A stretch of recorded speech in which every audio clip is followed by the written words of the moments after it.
We're jumping into a yellow submarine and going all the way back to November 9th, 1966, the day Paul McCartney died. Or at least, that's what conspirators will have you believe. We're going to take a closer look at one of the biggest conspiracies in music history and break down some of the core elements to finally put to rest whether Paul McCartney is alive or if the man we all know and love is just a lookalike. Before we jump into Beatlemania's world of conspiracy, don't forget to smash that subscribe button and hit the notification bell so you never miss out on the nostalgic throwbacks of Ripley's Rewind. Okay, back to Beatles. So how did this conspiracy come about? Well, it started on October 12, 1969, while Russ Gibb, a Detroit DJ hosting his radio show, was asked by a caller to play the Beatles' White Album and spin the intro from Revolution 9 backwards. When Gibb tried it on the air, he heard the words, "Turn me on, dead man." Number 9, number 9, number 9, number 9, Underman, Underman, Underman, Underman. This revelation was all Beatles fans needed to scrub for any other secret messages throughout their discography. Other messages were soon discovered while listening closely and adjusting the speed of song playback. For example, at the end of Strawberry Fields Forever, John could be heard saying what conspirators believe is, "I buried Paul."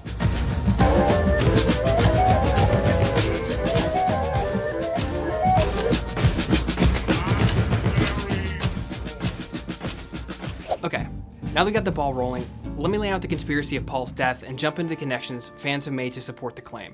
Here's how the conspiracy went. Paul died on November 9th, 1966. He drove away from Abbey Road late at night and ended up wrecking his car and never making it home. He was officially pronounced dead, OPD, on Wednesday morning at 5 o'clock. The other Beatles decided to keep the news private, so Wednesday morning papers didn't report the accident.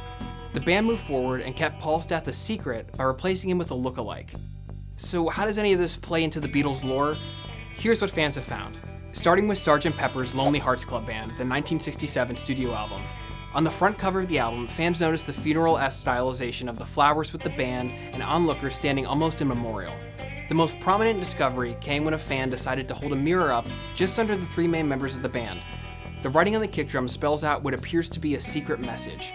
119 he die, read as 119 he die, with an arrow pointing directly to Paul. Fans found even more to justify their conspiracy on the back cover of the album. For one, Paul is the only Beatle with his back turned. Secondly, in the same photo, George stares downwards and points his finger to a specific lyric. Wednesday morning at 5 o'clock as the day begins, the time conspirators believe Paul to be in the accident. On the gatefold of the album, Paul is seen wearing a badge that looks as though it spells OPD. Fans believe the acronym meant officially pronounced dead. On their following studio album, The Beatles, The White Album, there are also other clues fans have spotted. Similar to the strange phrases fans discovered when playing Revolution 9 backwards, there was also a portion that revealed itself when played backwards on the song I'm So Tired. The ending of the song has John muttering what seems to be gibberish, but when reversed says, Paul is a dead man, miss him, miss him, miss him.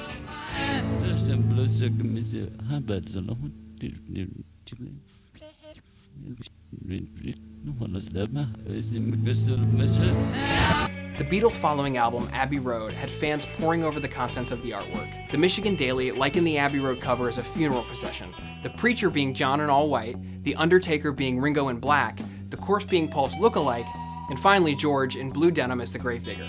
Side note, on the cover of Abbey Road, notice the Volkswagen with the license plate 28if. Believe it or not, that's how old conspirators believe Paul would have been if he had died, meaning 28 if he hadn't gotten into the car accident. So let's get this all straight. If Paul died in 1966, who is the Paul McCartney we've seen nearly every year since? The answer conspirators provided is a lookalike. Known by fans as Fall, is rumored to be a Canadian man named William Shears Campbell. The idea is that Campbell underwent various plastic surgery procedures to closer resemble Paul. Fans have gone as far as to analyze Paul's facial features throughout his career, pointing out differences in his jawline and ears as proof that William Shears Campbell took over the role of Paul shortly after the accident. Now, all this may sound convincing, but let's go through and debunk some of the biggest claims. For one, John was actually saying cranberry sauce, not I buried Paul, and the OPD patch said OPP, and was a gift from the Ontario Provincial Police. Not to burst your bubble, but Paul isn't actually dead. And really, this conspiracy theory is most interesting because it depicts one of the first widespread cultural conspiracies. Although many now consider the theory to be more of a joke and sensational, at the time it was very widespread and even had the Beatles making public statements about the falsehoods. During the tailspin of rumors surrounding Paul, Life magazine secretly sent reporters out to McCartney's farm. In the November 9th cover story, Paul McCartney's Still With Us, Paul added, "The Beatles thing is over." Ultimately, it was clouded by the all-consuming conspiracies around Paul's death. In 2009, Paul stated, "I think the worst thing that happened was that I could see people sort of looking at me more closely." Were his ears always like that? So there you have it. From an early morning car accident to secret messages to a lookalike who underwent plastic surgery. One of the most interesting, lesser talked about facets of this conspiracy is that if the Paul lookalike was true, that would mean he would actually end up writing some of Paul's best material. Let me know in the comments below how you think this conspiracy shifted the cultural winds and widespread prominence of other major conspiracies. Until next time, I'm Jordan Neese, and this is Ripley's Rewind.